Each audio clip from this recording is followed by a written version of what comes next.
শ্রী গুরু জয়, রাধে রাধে। আজ গুরু ভগবানে এর একটি অপূর্ব বিষয় আপনাদের সামনে নিয়ে এলাম। গুরুদেব তার সাধন জীবনে ভারতবর্ষের বিভিন্ন প্রান্তে গিয়ে তীর্থ করেছেন। তো সেই সমস্ত তীর্থস্থানের মধ্যে অনেক দুর্গম তীর্থস্থানও পড়েছে, যেখানে অনেক সাধু সন্ন্যাসী গিয়েও তীর্থ করতে পারেনি।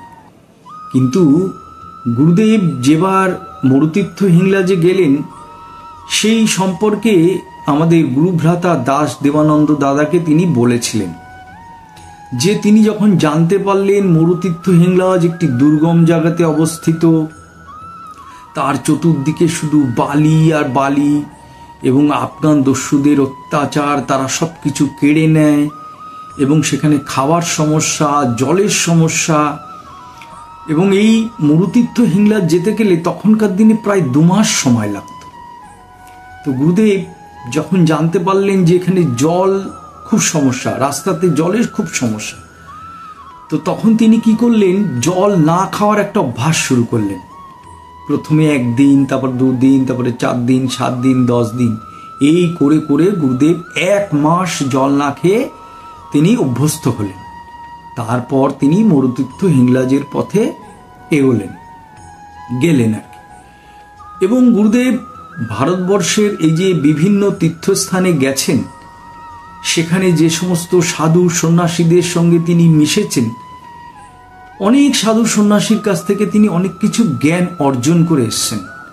কারোর থেকে হয়তো গাছগাছরা থেকে কিভাবে ওষুধ তৈরি হয়, সেগুলো কোন রোগে প্রয়োগ করতে হয়, এবং ধর্ম সম্পর্কে অনেক সাধু সন্ন্যাসীর থেকেও তিনি অনেক জ্ঞান অর্জন করেছেন। তো গুরুদেব বলছেন যে প্রত্যেকের তীর্থযাত্রা করা দরকার, প্রয়োজন, এবং এই তীর্থযাত্রা করলে কিন্তু মানুষের মনের যে ময়লা সেটি দূর হয়, এবং খারাপ যদি প্রারব্ধ থাকে সেটি অনেক উপকার হয়। কিন্তু তীর্থযাত্রা যাওয়ার আগে সেই শিষ্যের কিন্তু গুরুদেবের প্রতি সম্পূর্ণ ভরসা, বিশ্বাস, নিষ্ঠা এগুলো থাকা প্রয়োজন। কারণ ওই শিষ্য যদি ওই তীর্থস্থানে গিয়ে কোনো সাধু মহাপুরুষের সামনে পড়েন বা মেশেন, সেখানে যদি তার মনে কখনো আসে যে এ তো আমার গুরুর চাইতেও ভালো, তাহলে কিন্তু তার সর্বনাশ।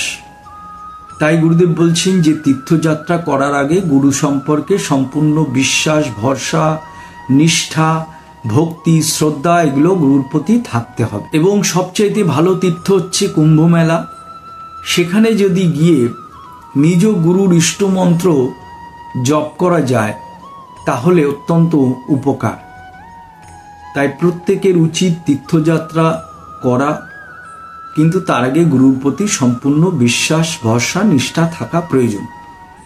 আরেকটি কথা আমি বলবো যে গুরুদেবের প্রত্যেক বিষয়ের ওপর যদি আপনারা দৃষ্টিপাত করেন, তার জীবনী হোক, তার লীলা কাহিনী হোক, তার এই সাধন জীবনের বিভিন্ন যে তীর্থযাত্রা, প্রত্যেকটা বিষয়ের উপর কিছু না কিছু শিক্ষা আছে। কারণ গুরুরা তার কর্মের মধ্যে এমন কিছু করেন যেখান থেকে শিষ্য কোনো কিছু শিক্ষা অর্জন করতে পারে। তো গুরুদেব যদি কোনো জায়গায় যেতেন, তো সেই জায়গা সম্পর্কে আগে তিনি সম্পূর্ণ ধারণা নিতেন, তারপর নিজেকে সেভাবে তৈরি করে তারপর কিন্তু তিনি যেতেন, এবং সেই কারণে তিনি সর্ববিষয়ে সফল হতেন।